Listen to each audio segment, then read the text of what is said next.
In this video, I will be showing you how to make a banner in Canva. Let's get started. I begin on the Canva homepage and click into the search bar, typing banner to see my options. From the results, I select the option to create a blank landscape banner so I can build my design from scratch. Once the blank canvas opens, I head over to the Elements tab on the left sidebar. I type summer into the search bar to find some themed graphics. After scrolling through the results, I find a stylized summer text element and click to add it to my page. I'll resize it slightly and position it in the upper left area. Next, I search for beach to start building my background. To create a shoreline, I search for beach sand and pick out a few different sand graphics, placing them along the bottom edge and resizing them to fit.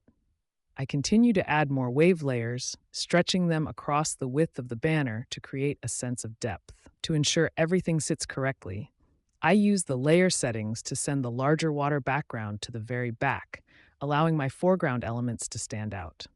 Now I'll start adding some fun details to the scene. I find a beach ball, a pink seashell, and a starfish, placing each one carefully on the sand.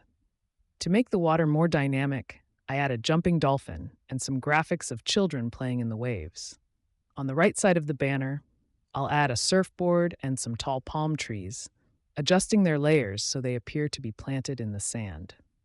I also find a bright sun graphic and place it in the top right corner to complete the outdoor feel. For the final text elements, I search for the word hello in the graphics section. I choose a bold script version of the word and place it directly above the summer text I added earlier. To make it more legible against the background, I open the effects panel to add an outline.